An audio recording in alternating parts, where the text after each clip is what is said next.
YouTube para essa atividade. Essas atividades acontecem todo mês com professores de diferentes áreas, e hoje a gente tem a satisfação de receber o professor Andreas Wimmer, da Universidade de Columbia. Eu vou mudar para o inglês agora e a gente segue a atividade. Mariane, pode começar, faz uma contagem aí do YouTube e eu já começo em inglês no YouTube. Ah, I'll switch to English.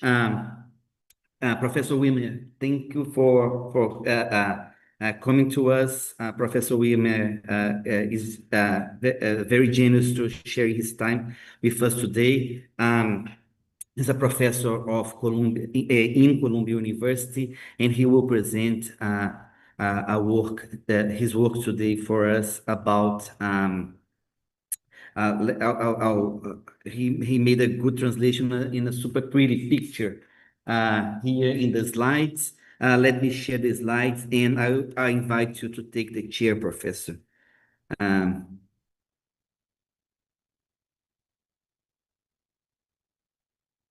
I really like this picture. Please. Our events are usually 40 minutes for a presentation and 20 minutes. Okay.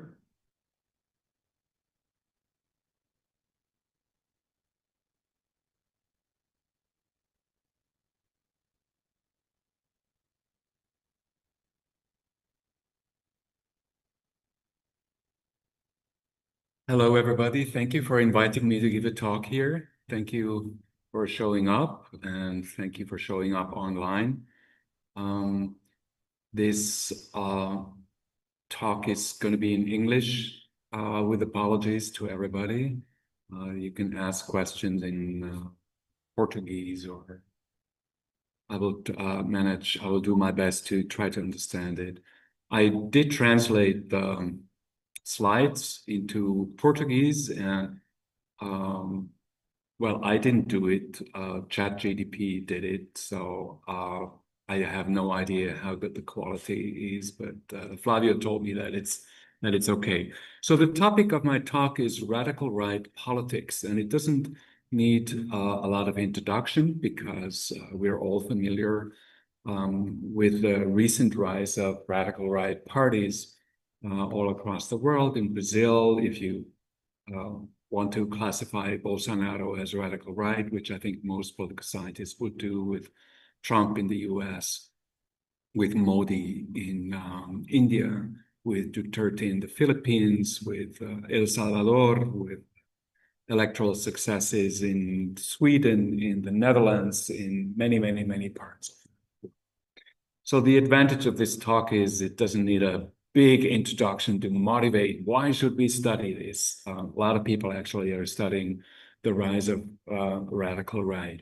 So let me just jump directly into the heart of the matter and into how in this project that has many co-authors from political science and sociology, how we define the radical right.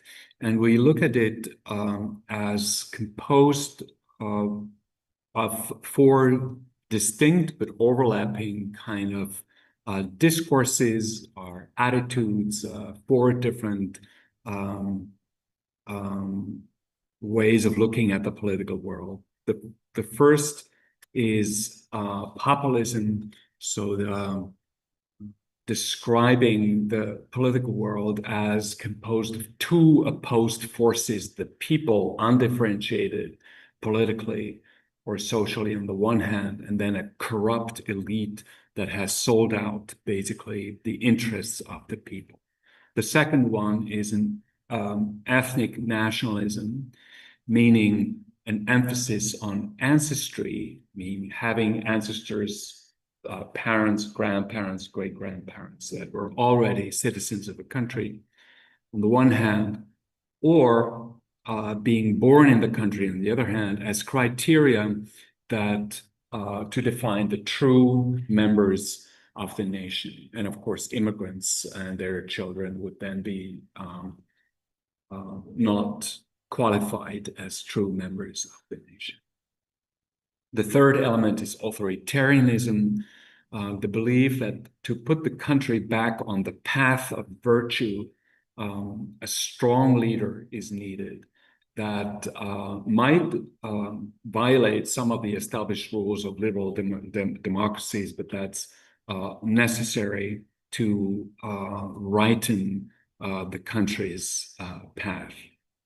And then finally, chauvinism, the belief that the country is and its people are morally and culturally superior to all other countries and cultures around the world.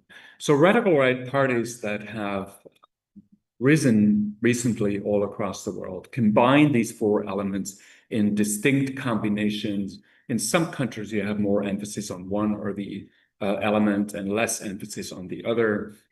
For example, the last point, chauvinism, is of course massively popular in the US and is even kind of a mainstream kind of attitude deep into the democratic, even the left, progressive kind of corner of society, while chauvinism in Japan and in Germany is, for obvious historical reasons, much less prominent, even on the radical right.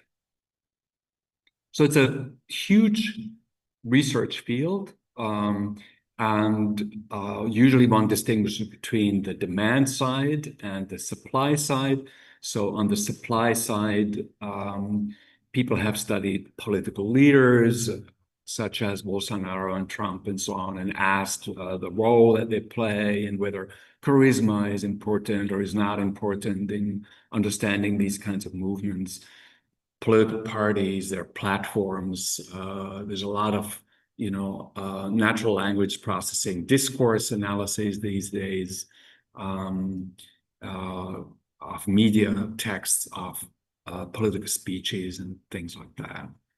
And there's an equal amount of research on the demand side as it's manifesting itself in voting of citizens for radical right parties, but also in attitudes, so the way that people respond to surveys and so on about how they see the political world.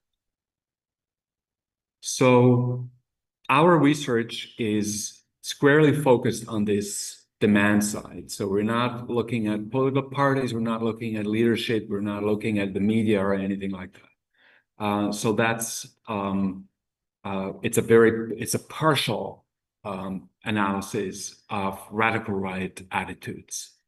And here, if we just look at the demand side, then there is massive amounts of existing research.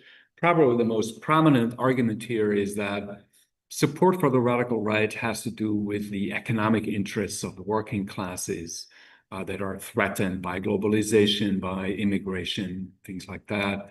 And the second strand of research is cultural backlash argument. I don't know whether reação cultural it doesn't quite mean backlash, it means reaction, right? So whatever. So backlash against rapid, quick social change that threatens especially older and especially less educated segments of the population. In sociology, the most prominent argument is about status threats, that dominant majorities feel threatened by the recently empowered minorities and react to this status threat by following the siren songs of radical right politicians who promise to restore the prominent place of national, racial, and so on majorities in the political theater of the country. And then there's a fourth strand where the rise of radical right politics is seen as a symptom of a broader crisis of trust in political institutions in advanced democracies. So we are not saying all of this is wrong. I mean, it would be foolish to do so, but we want to add a new kind of perspective And we would like to add a social milieu argument to this range of existing theories. So milieus meaning we would like to get closer to the lived experience of people and to the lived experience of in certain kinds of social environments that makes radical right ideas plausible, natural, taken for granted. So that's the project, as it were. So to move beyond these existing, mostly grievance kind of based explanations towards a more milieu theoretic analysis of the radical right. So we look at, I said all of this already. Specifically, we would like to understand multi-generational generation of milieu. So we would like to have a longer term perspective of how such milieux emerge and how they stabilize and how they are, how people are immersed in these trajectories, these historical, cultural trajectories.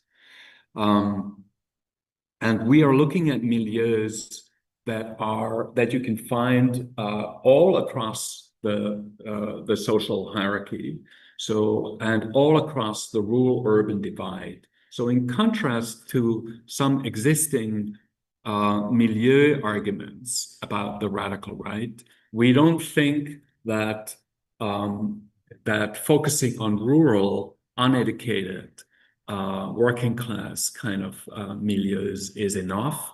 I think we have to look at a broader spectrum of milieu. So we have a much more general argument about milieus than simply pointing at the rural working classes. And that's for not the least because, I mean, Trump won with 51% vote, and very few people in the US are actually living in rural working class environments. So we just have to broaden our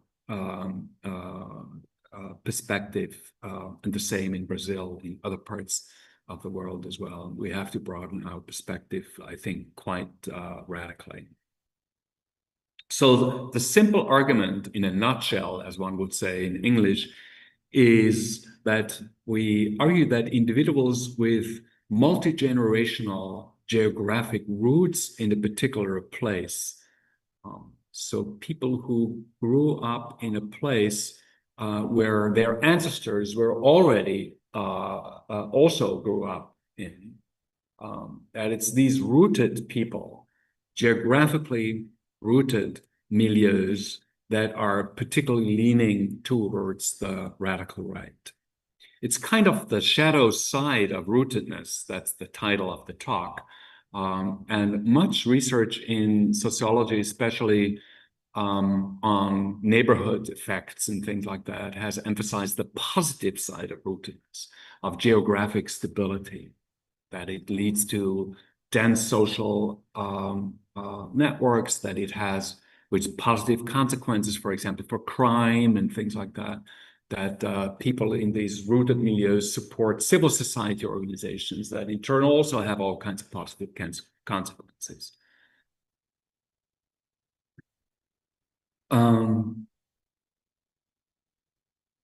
Well, now I can't understand the Portuguese here. Let me see. Let me try to read it. Okay, yeah. So our research kind of contrasts with the mainstream approaches that are all kind of based on grievances, on economic grievances, on cultural grievances, on status, grievances about status loss. And our approach is more like a kind of a cultural sociology argument about plausibility.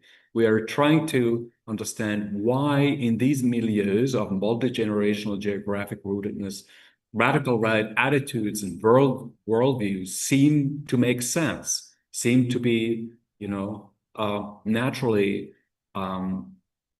plausible for people.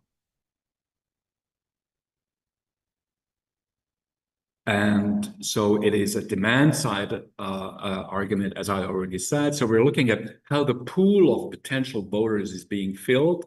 We're not looking at under which conditions parties, leaders, and so on, this pool is actually mobilized and shows up in the electoral arena.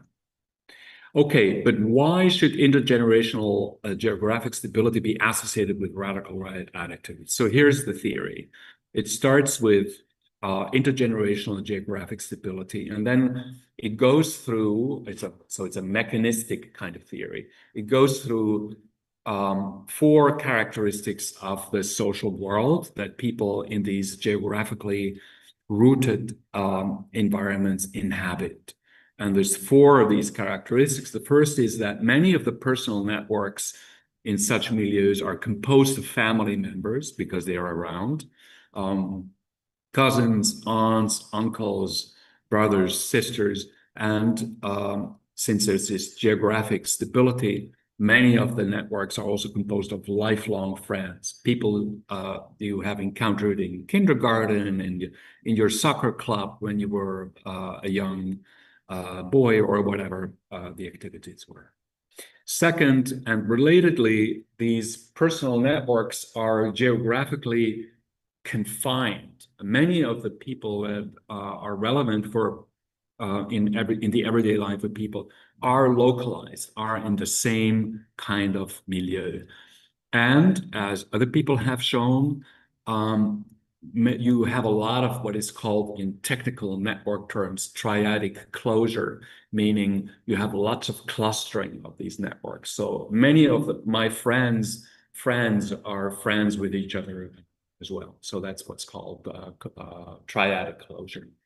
And so you have these densely woven, densely clustered social networks in these kind of particular milieus. Third, people are exposed to the authority of their parents and grandparents because they're still around. You know, they show up on Sunday and intervene in how you raise your children, give advice, and so on. That is particularly intense in these kind of geographically rooted milieus. And then finally, people develop local pride, the idea that their community is actually a especially livable, wonderful place to be. And this localist orientation is reinforced by the network of people who also grew up and have, family ties in this network. And so it reinforces itself and gives kind of rise to local patriotism or localism. Now, these 4 characteristics of these networks are now projected to the national level. They are seen as typical and as characteristics for the nation as a whole. And the mechanism through which this happens are 3. They're from different strands of the literature in social psychology and related fields, and they're kind of overlapping. So the one is called the in-group projection model in social psychology, which means that the tendency that people think that their own group and the characteristics of their own group is representative for the country, the nation, society as a whole. The second one is very similar. Amostragem social. What could that be in English? What does what? Social sampling. It's a very similar, so that people think that they are average, that their condition, their life conditions, their circumstances, the way that they live their lives is the average or the median of the country. Okay, and so now the 4 characteristics of these social networks through these projection mechanisms generate, I argue, radical right attitudes. This is how this works. So if your network is composed of many family members and lifelong friends, and if you project this characteristics of your network to the nation as a whole and give it a normative twist, then yes, ancestry and nativity, being born in the country, should be defining characteristics of the nation at the aggregate level. Similarly, the fact that you live in networks that are closely clustered, densely clustered and territorially confined, kind of makes the populist idea that the world is divided between these rooted people on the one hand and the uprooted traders of national interest and elites on the other hand, lends this plausibility. And the third element, lifelong exposure to the authority, to the naturalized, taken for granted authority of your parents, makes authoritarian ideas more plausible. The idea that we need a strong leader, like a father figure, and we need to defend established social hierarchies, such as the established hierarchy between generations, to rectify the ills of the country. And then finally, localism, local patriotism can tilt into, if projected at the national level, into chauvinism, the idea that our country is the best, much better than any other country around the world. So that's the theory, as it were. Now let me talk about these color codings here. So the red color are the variables that we observe directly in our study that you will see it's based on a survey. And the blue circles I did an additional separate study just with US data, existing data from the General Social Survey, to make at least some of these mechanisms, these intervening mechanisms, plausible empirically as well. Happy to talk about this in detail if you are interested. So the hypotheses that follow from that are very straightforward, almost boringly so. So the first hypothesis is the larger the number of ancestors that are born in the current city or town where a person lives, the more this person should lean towards the radical right in her political attitudes.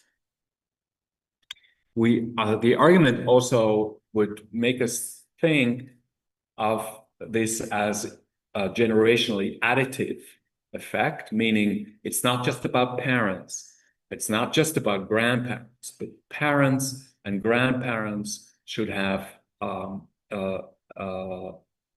additional effects, independent and additional effects. So if you're rooted only for one generation, only your parents have been born in the place where you currently live, you should be more radical right than if none of your ancestors had been born in the place you live.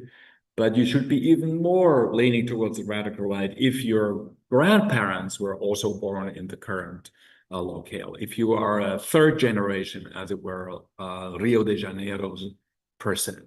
How you call the Rio de Janeiro people again? Carioca. If you're a third generation Carioca, you should be more radical right than if you're only a second generation, and you should be less radical right if you just moved here from Sao Paulo.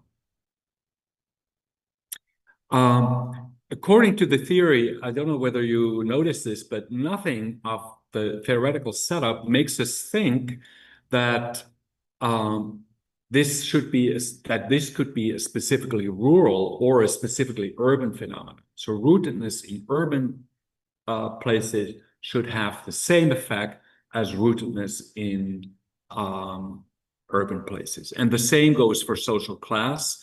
There's nothing in this theory of how it's set up that would make us think that rootedness only produces radical right attitudes in the working classes or in the middle classes or in the top of the social pyramid. And as I already said, this contrasts this specific part of our argument with ethnographic studies done in the US, in France. I'm sure there must be ethnographic studies of the radical right in Brazil as well, which tend to think that the radical right milieu is rural, is working class, and try to kind of define these milieus in geographic and class terms. We will have to deal with reverse causality. It could, of course, be that people who are radical right for whatever reason that have nothing to do with rootedness choose to stay in the place that they grew up, where all their parents and their grandparents were born, while the more left-leaning people might leave these milieus because they can't stand it anymore, to be surrounded by these conservative or radical right people. So that's an important question. I don't know how much you here at the Institute are into causal inference. If you are, so that's of course the question that immediately comes to your mind. We also have to look at confounding factors that could influence both the probability that somebody stays in a place where the ancestors were, and could influence also political attitudes. Okay, so data, it's an original survey, but that pesquisa just means research, right? So what would a survey mean? Survey, you can see survey. Yeah, okay. Financed by the Tokyo Foundation for once. It has 22 countries. These are the list of countries. Brazil is there. It's mostly democratic or semi-democratic countries from the north. But there is also places like the Philippines, South Africa, Japan, South Korea, Turkey, India, and so on and so on. And we have a total sample of 32,000 people. It's an online survey, so these are the ones who passed some attention tests. The total sample would be 45,000. And so our main independent variable is the number of parents and grandparents that have been born in the current locale, the place, town, or a city where a person now lives. That obviously varies from 0 to 6.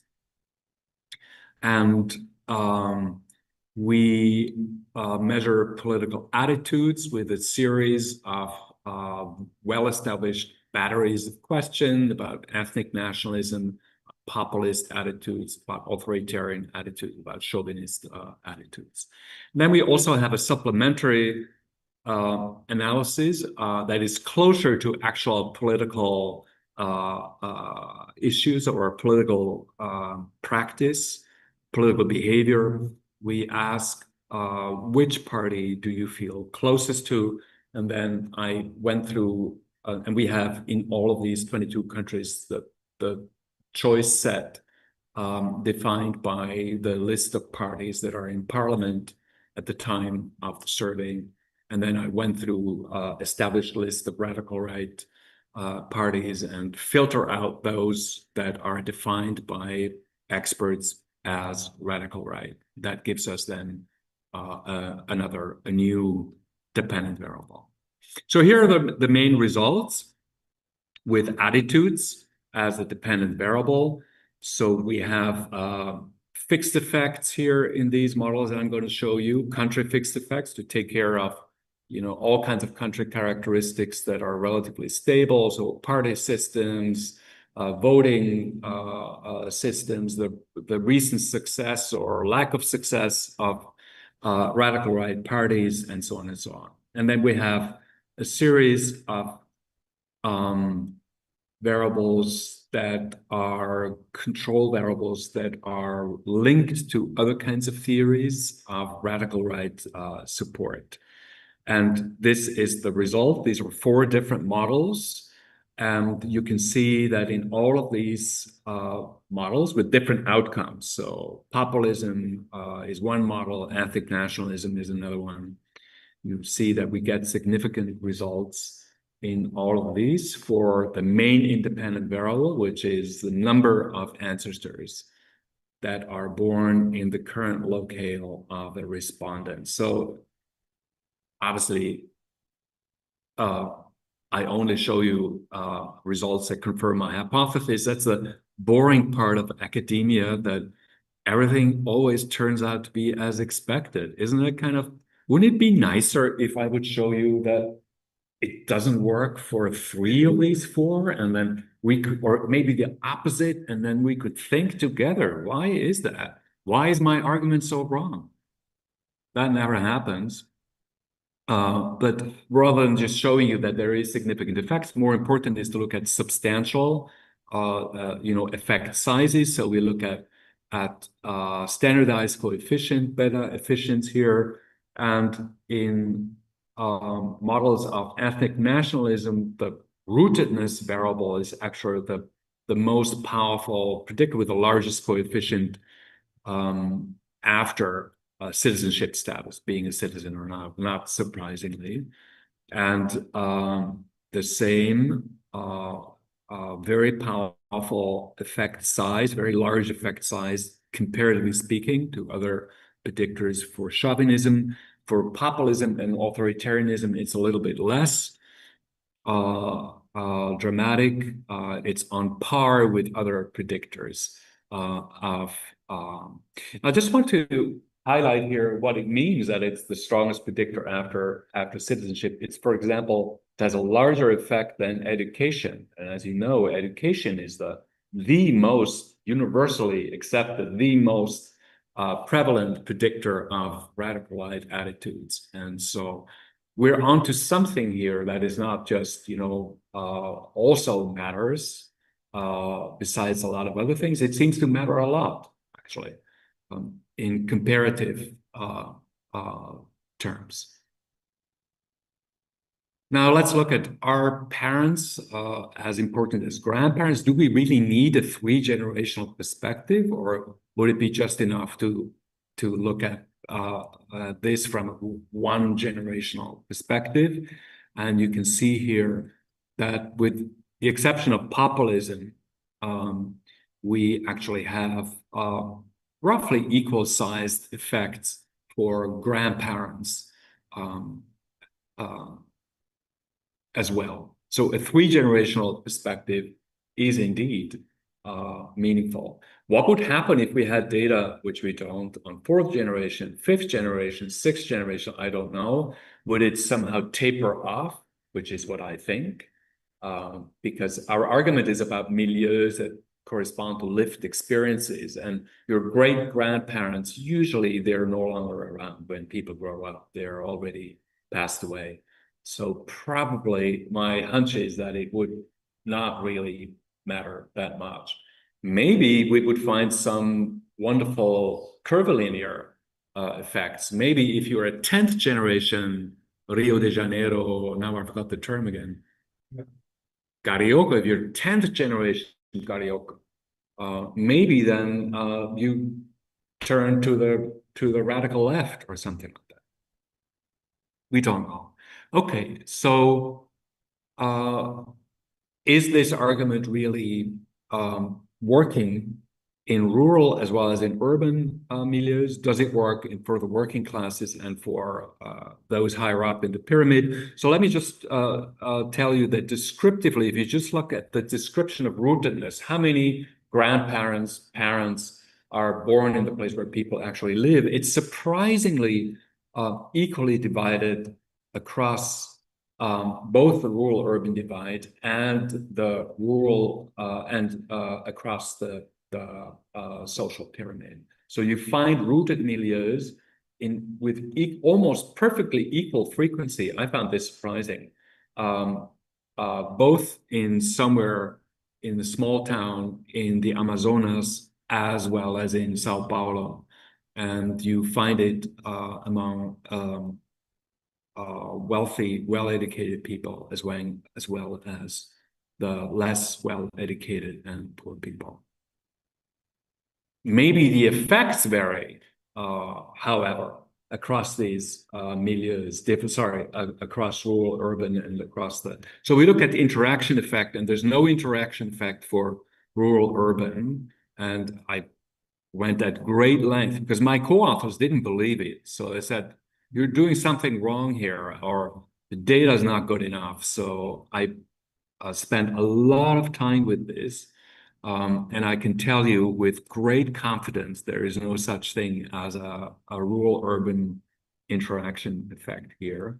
We do have interaction effect with social class, both measured as income quintiles and measured as education, but the effect is positive. So the higher up in the social hierarchy, the stronger the effect of rootedness is on radical right attitudes. But it's not that the sign flips around or that it's negative in the lower class. It's just a reinforcement. Happy to show you the graphs if you're interested. It's slightly more accentuated, but basically the story is the same, more rooted, more radical right. This is the result for party preferences as an outcome, and we got a significant effect here as well. So this is, did you feel closest to, in the current context of the US, a Republican Party? Do you feel closest to the Sweden Democrats in Sweden? Do you feel closest to the, and so on and so on? I forgot what Bolsonaro's party is called. The current party. Yeah. Bit. Yeah. Yeah. Yeah, I know. I know he recently changed, he recently invented a new party, whatever. Yeah. So it's confusing. But the result, as you can see, is relatively clear. The effect is much smaller than when it comes to attitudes, but it's still on the level of other major predictors of radical right party voting. Okay, so let me now try to, how am I doing in time? Not much time left, huh? No, for 5 minutes. 5 to 10? Okay. So let me try to disentangle milieu effects from, as our theory suggests that this is has to do with milieus, from selection effects, that people self-select into different places because they can choose where they live as adults. They can move away from Rio if they like to. So from self-selection effect, where people form political attitudes independent of the milieu they grow up with, and then they choose to move away or to move back, and so on, to more or less rooted milieus, depending on these political attitudes that they have already formed. Okay, let me just skip all of this and tell you about the 3 empirical strategies that we use to try to distinguish milieu from selection effect, and to show that it's actually milieu effects that drive the association between rootedness and radical right attitudes and not selection effects. So the first part is we do propensity score matching, and which used to be pretty popular in sociology, is no longer really, for reasons that are way beyond my pay grade, no longer as popular. And there's 2 steps here. The first is you calculate the probability that a person would be living in a rooted place based on observables. And we have most of the variables that the research on mobility actually is looking at. And then the second step is you compare people that have a similar probability of living in a rooted place, but one of these persons actually does live in such a rooted place while the other person does not. And then you can compare the political attitudes of these 2, and you kind of calculate out possible selection with this kind of procedure. And that's what we find.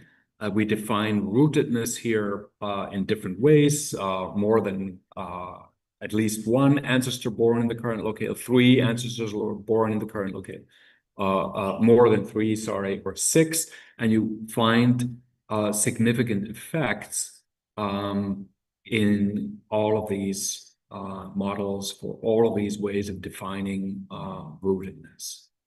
That's the first strategy. The second is we compare subgroups in our sample. We compare subgroups that have similarly high assumed probability of selecting, but with opposite consequences. If selection really drives the process, they should have opposite political ideologies. The first group is what we call root seekers. So these are people who moved as adults to a place with at least 3 ancestors born there. So they want to be in rooted milieus.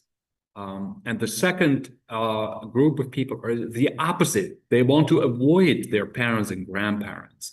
And they moved as adults to a place where none of their ancestors were born, right? And this is not perfect because some of these people might come from another place with 0 ancestors born, but we don't have the complete residential history of our respondents, so we don't know. But a large, very, very likely, given the distribution of birthplaces over our of ancestors over the residential towns or cities of our respondents, the vast majority of these people moved away from a place with at least 1 ancestor born. So if selection is the main story here, then the root avoiders should be much more conservative, right? Because if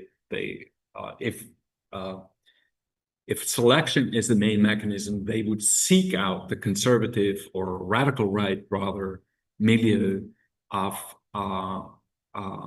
the rooted places, compared to those who avoid these rooted places because they're conservative and move away. But as you can see, sorry that I didn't have time to translate everything into Portuguese, just the main variables of interest here. So you can see that the root seekers are not different from root avoiders, speaking against selection effects.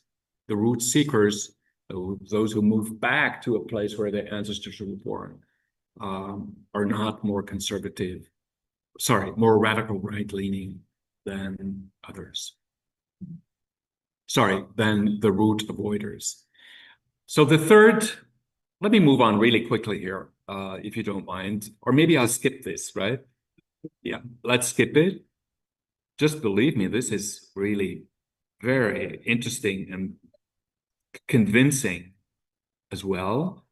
Let's also go quickly through these confounding mechanisms. So all our results hold up if we look at local economic decline, economically depressed areas that could make people stuck in their place and also could make them more radical right. If we look at traditionalism, an attitude that could make people want to live with their family, because family orientation is always a part of traditionalism, and could also make them lean more radical right. We look at social mobility. We have 2 measures of social mobility, and social mobility could also make people stuck in place, downward social mobility, that is, of course, and make them more radical right. Okay, so this is important. So obviously, this is kind of an outlook, right? It's just situating this research a little bit. Obviously, our research cannot explain the rise of the radical right in the last 2 decades or so. We have only a snapshot data. We don't have dynamic data. And our theory is also not dynamic, right? It's basically a comparative statics argument that we're presenting here. And however, it could be that we could dynamize our theory, and we could argue that over the last couple of decades, in many countries, I don't know about Brazil, somebody sent me data about Brazil, but I haven't been able to look at it yet. the actual mobility in spatial geographic mobility of people has gone down. People stick with their parents, people stick with their grandparents, economic opportunities that were moving people around have declined. And this is the data for the US. Just look at the black line here, which is the percentage of people who have lived in a different county, in Brazilian, that is condado. I don't know whether that exists in Brazil. Something like municipio or something like that in the last year. And you can see that over the last, since the 1940s, this has actually gone down, especially from the 1980s onwards. You have a quite dramatic decline from 20% of people who had lived in a different county the year before to only about 7.5.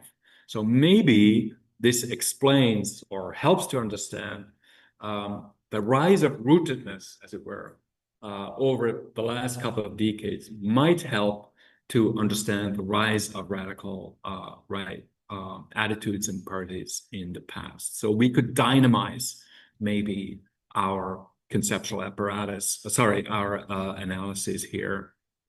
And if we look at even longer term, one could make the argument, this is now speculative, right? This is just an implication. One could say that the massive thrust of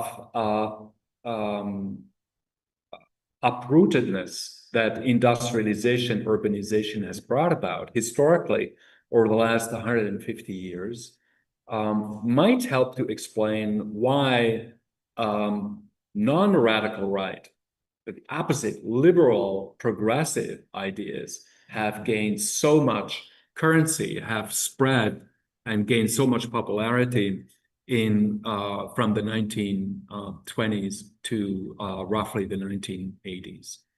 So it's compatible, at least, with the perspective that our theory elaborates. The conclusion is kind of straightforward.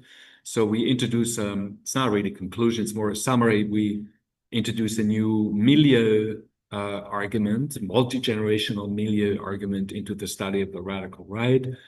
And we show that geographic stability across generational is a strong predictor, comparatively speaking, of radical right attitudes and party preferences. And this is largely neglected, this factor, in this vast literature. There's some hints here and there in ethnographic studies, but nobody has really looked at this as a main independent factor. And we have some evidence which is suggestive, which is not conclusive, because we can't run experiments. It's impossible to randomly assign rootedness to people. I looked at data sets. There's a data set in Iceland. There, a volcano broke out. People had to flee. But the treatment is actually completely messed up because these people who had to flee also got lots of government benefits to build new houses and so on. So it's not clean enough. So we're stuck with these observational data, and there is some evidence that it's actually milieu rather than selection effects. And one implication is that, in contrast to what a lot of social scientists and other progressive individuals, because most social scientists, of course, heavily lean to the left, rootedness and the corresponding attitudes is not actually characteristics of them. These uneducated people living in the countryside, unlike us, highly educated, big city people. You find it across rural-urban divides and across the class spectrum as well. If I had the energy, which I don't have actually, but maybe some of you people have it, to pursue these milieu theoretic argument a little bit further, one could look at other milieus. How about tech brothers in Silicon Valley and so on? How about the country club and the golf club? How about recent naturalized immigrants who want to show their full membership in the nation by going all the way in with radical right kind of definitions of the nation, and by supporting parties that are kind of symbolically associated with a dominant majority. That's all I have. Thank you for your patience.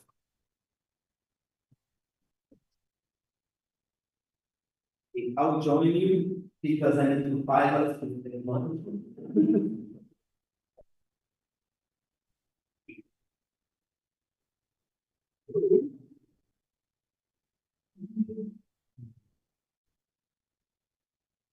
Oh, you brought this as well, then? Yes. This is pretty nice because it works for events and also for like ambient music when I'm You can do a karaoke. Yes. So maybe we can squeeze a little so we have pieces together. Thank you, Professor Wimmer, and I can now take questions from the local audience here in the auditorium. People in YouTube can write, and our colleague Mariani will pass through here in the chat or in the WhatsApp. I'm checking WhatsApp as well. Okay, Mariani? And you can also write here in the chat for those in Zoom, and people in Zoom can also speak if they want. And because we have a speaker here. But while you are taking your time to ask questions, like we can also, we have an audience here. Elisa, and people that are in person here, would you mind coming to speak close to the microphone? Yeah. Yes.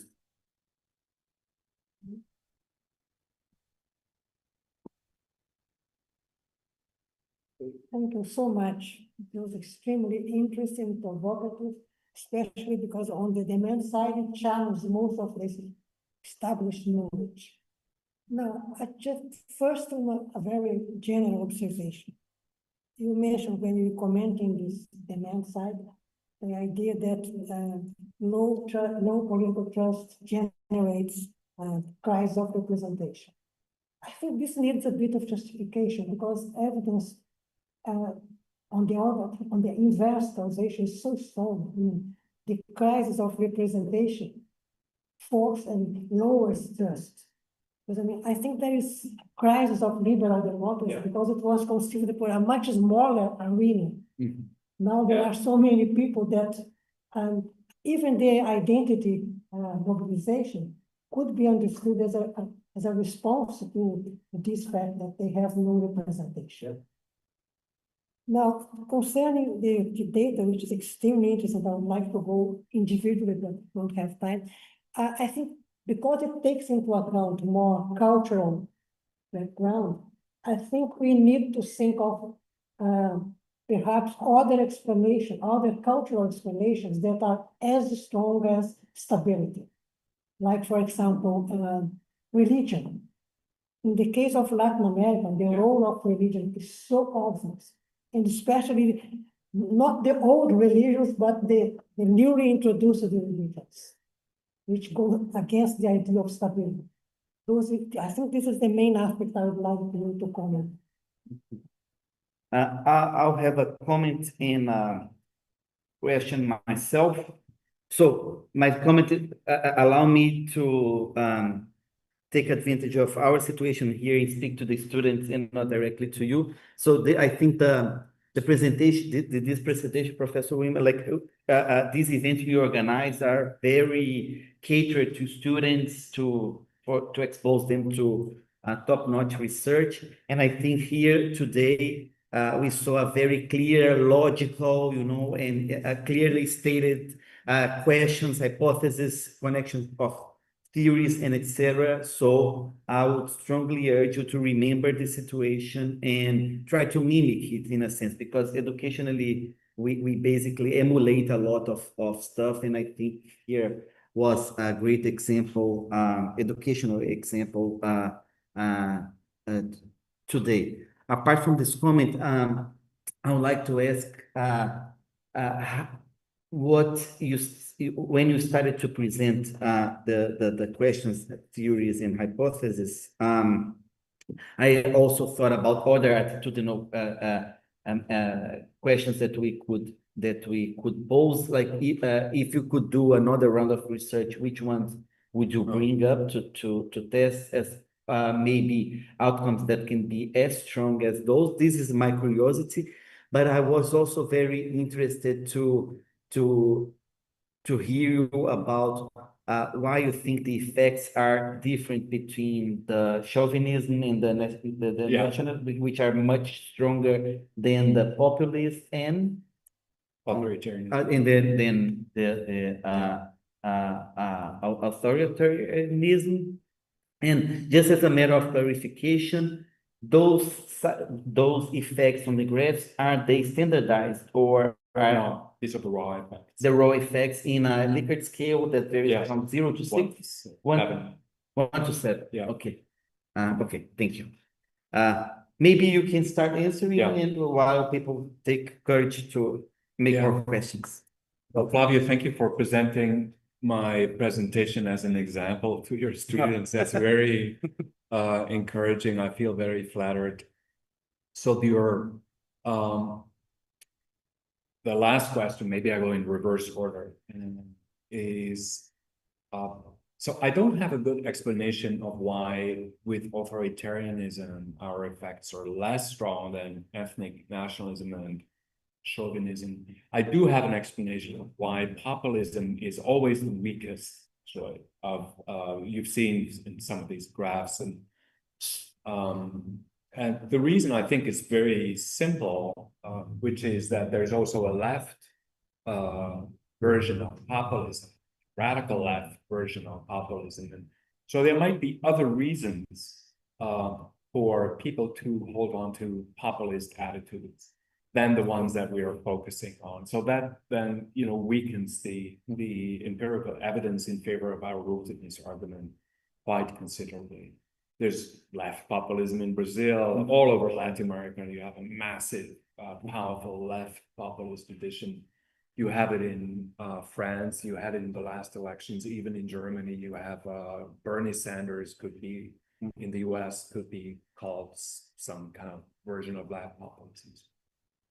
Now, what kind of questions would I like to have asked? So in terms of dependent variables, it would have been wonderful if we had questions about gender, about race, about these questions that would be interesting, that are not directly radical right, but kind of other interesting kind of attitudes towards that are related, and that our theory would speak to that. Our theory would predict that in terms of gender attitudes, rooted people would be massively more conservative, would be same for attitudes about racial equality and so on. Independent variables, I wish we had the complete residential history of everybody. Where were you born? How many of your ancestors were there at the time? Where did you move next? And so on and so on. And even ideally, the residential histories of parents and grandparents, that would be fantastic. We didn't do that. It would take up a lot of time to do that in a survey. As you know, surveys, you always are squeezed. Tons of other people who want to ask other questions and so on. So we didn't do that, but that would be, that's my biggest regret. Now, to your kind of question, so the first one is more a comment on a theory that is not our theory, which is the political distrust theory. And you're absolutely right. It's not clear whether the crisis of representation is the consequence or the cause of distrust. I see it the way that you see it as well. I think there was or is still a crisis of representation when even in the West, you had basically elite-led democracies where everybody was a lawyer in parliament. everybody, is well educated, and so with some exceptions. My home country is Switzerland is different. And now we have kind of a deepening of democracy. All of a sudden, people from the countryside, people who don't speak like us, people who are machos and things like that, are not these well-tamed male like we are. So all of a sudden they enter the political arena, and not surprisingly, a lot of people feel that they are better represented by people with this kind of style of speaking, behavior, these political ideas also. So I see it this way as well. But that's, of course, not our argument. But you would actually, one would need longitudinal data also to look at this. Actually, political scientists are not very good at this, I'm afraid. But it would be really worthwhile to do a long-term project where you look at members of parliament and you code them not only by which party and gender and age, but you years are they come from, which professions or do they belong to?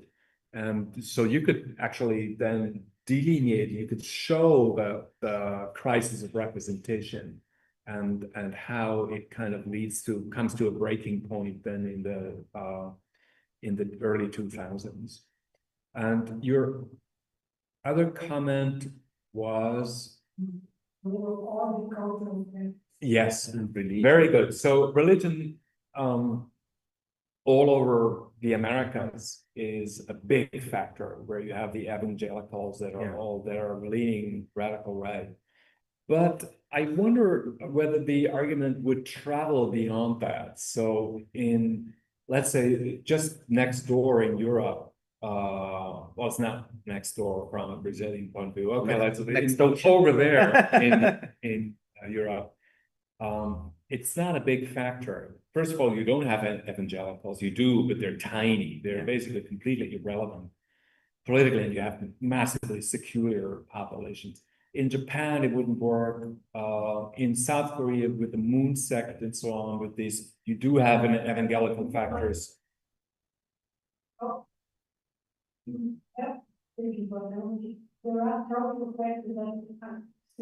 That's right. Yeah. So this, I fully agree. So one could go much deeper and look at country-specific or region, continent-specific factors that play themselves out, that are important for understanding radical right attitudes. In Europe, for example, you have these massive regional differences, different. You have it in Brazil too, and in the US, but in some countries in Europe, you have these big north-south divides. You have the different historical experiences with communism and things like that are shaping mentalities and cultural political outlooks on the world massively. So the single most best predictor for voting for the radical right German party is whether you're in the former East or the former West. It's a massively powerful predictor. Things like that. Yeah. Okay. Can we go over another round? Yeah. I'm not checking personal WhatsApp here. Okay. It's from the YouTube. Mariani kindly sent to us. So some people, I think, want to pick your brain more prospectively. And the question is, what were the biggest challenges in this research, and what do you think, and how you think this research relates to the new Trump administration? And the second question is, I think it's basically checking for a summary, like I'll translate it literally. So we can think rootedness as one more variable to analyze the radical right movement, but not as the core factor of it.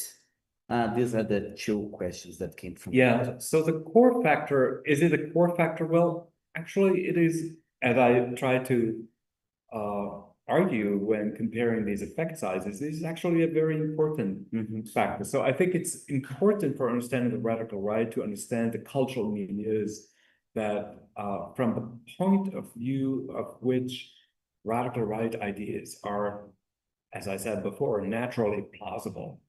And is our rootedness thing the only factor? No, there's other cultural factors that generate, there's other milieus also. So I would say cultural/political milieus, worldviews are a hugely important factor. Is our research the last word on how to identify these milieus? Certainly not. But I hope that other people in the future will, follow up on this and look at these milieus beyond ethnography. I was in a town, everybody's a Trump voter, and that's how they see the world in a more systematic kind of way. I hope that other people will follow up on it. The first question was about how does the biggest challenges? Well, the biggest challenges is, running a survey in 22 countries is very difficult. And but for this project now specifically, the biggest challenge is these selection effects and how to make sure that they're not driving our story. So we try to do, I think, whatever we can. There's some people have suggested we do instrumental variables and have a technique to deal with these kind of issues. I haven't been able to come up with a good instrument that would meet the exclusion criteria. So that's the biggest challenge. How does it relate to the Trump administration? Well, I think it doesn't relate to the Trump administration. It relates to the vote in last November. The Trump administration is a consequence of it. And I think it's this kind of research is important because it goes beyond the tendency in the literature on the radical right to situate, first of all, to pathologize supporters of the radical right, because these other people, these terrible, terrible Trump voters. So our argument is not actually pathologized. We don't say these are people with an authoritarian personality, or we don't say something terrible must have happened with them when they were children. That's why they have this kind of crippled understanding of the world. So I think that's important because the phenomenon is so massive, by pathologizing half of the population, that's actually not good social science. So one has to understand from within why these worldviews and Trump as a person that we find terrible, unbearable. So why do people love him? So we have to be much better at coming up with ideas and factors and so on that explain the phenomenon from within without looking in a condescending way from our social point of view, which is super uber educated, urban, sophisticated, cosmopolitan, and so on, without condescending the people who are have a very different view. Okay. So I think we end up in a high note, right? A strong message for our future students and here in the audience. Thank you so much for coming here. I hope you enjoyed and look forward for the new events and stay tuned because we try to bring interesting talks once a month. Thank you very much. Thank you.